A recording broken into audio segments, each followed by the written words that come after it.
Expliquez-nous, Nicolas Poincaré. Emmanuel Macron prendra la parole très officiellement ce soir sur la situation sanitaire. C'est rarement bon signe. Est-ce que ça veut dire que la situation est grave sur le front du Covid ? Eh bien, en fait, non. C'est pour ça que l'annonce de cette intervention présidentielle a pu surprendre. La semaine dernière, la situation en France n'est pas encore très inquiétante. En revanche, ce qu'il est, c'est la situation chez nos voisins européens. En France, nous faisons face à une reprise dite légère depuis 5 semaines. Le nombre de cas quotidiens a augmenté de 60% depuis le 1er octobre. On est en moyenne à 7200 cas par jour. C'est 3 fois moins qu'à la mi-août. Et dans le même temps, le nombre de malades hospitalisés est à peu près stable depuis un mois et le nombre des patients en réanimation n'a que très peu augmenté. Il n'y a pas d'engorgement dans les hôpitaux français. On est donc loin de la situation de crise qu'on a connue au printemps 2020 ou bien encore l'hiver dernier. Dans le détail, quelles sont les régions françaises les plus touchées ? Alors, 13 départements français ont un taux d'incidence de plus de 100, dont Paris, les Bouches-du-Rhône, mais aussi des départements ruraux comme le Maine-et-Loire, l'Ardèche ou le Jura. L'Aube est le département qui connaît le moins de cas, alors que la Lozère est celui qui en compte le plus. La Lozère est aussi un des départements où le taux de vaccination est 9 points en dessous de la moyenne nationale. C'est sûrement une explication, mais elle ne suffit pas parce qu'on constate des disparités régionales très étonnantes.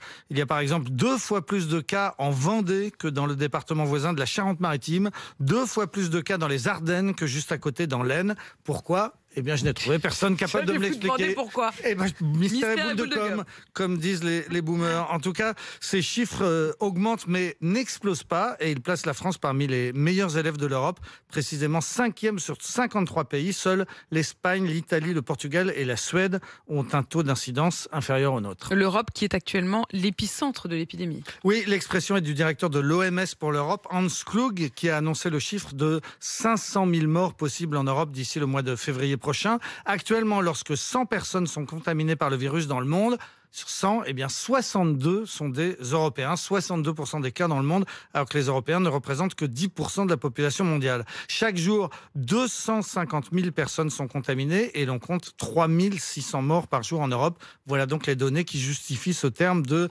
l'épicentre de l'épidémie. Sur le continent, on distingue 3 gros foyers, les pays baltes, l'Europe du Sud-Est autour de la Roumanie et la Bulgarie, et un ensemble formé par le Royaume-Uni, l'Irlande, la Belgique et les Pays-Bas. Le Royaume-Uni qui a connu la plus mauvaise situation d'Europe de l'Ouest ces dernières semaines, avec un taux d'incidence 8 fois plus élevé que le nôtre et un nombre de morts 5 ou 6 fois plus élevé qu'en France.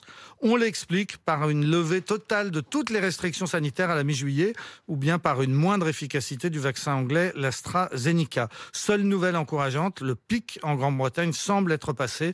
Les nouvelles contaminations sont en baisse depuis un peu plus de 15 jours. Il y a l'Allemagne aussi qui traverse une passe difficile. Oui, l'Allemagne qui était la bonne élève de l'Europe pendant les premières vague qui est maintenant à son tour frappée de plein fouet. Pour la première fois depuis le début de la crise, le taux d'incidence a franchi hier le seuil de 200 pour 100 000 habitants. Avec de grosses disparités régionales et un constat, les Länder les plus touchés sont ceux où l'on a le plus manifesté contre les restrictions sanitaires et où le taux de vaccination est le plus faible. En gros, ce sont les régions de l'ancienne Allemagne de l'Est. En Saxe, hier, il a été décidé d'interdire l'accès aux stades et aux restaurants à tous ceux qui ne sont pas vaccinés. Le ministre de la Santé allemand estime que son pays traverse actuellement une épidémie des non-vaccinés. Elle est massive, dit-il. Mais les chiffres sont aussi très mauvais en Belgique, alors que là-bas, en Belgique, eh bien, on a un taux de vaccination un des meilleurs d'Europe. Le Danemark vient de décider de rétablir le pass sanitaire 2 mois seulement après l'avoir supprimé. Ce sont bien toutes ces situations inquiétantes, donc chez nos voisins,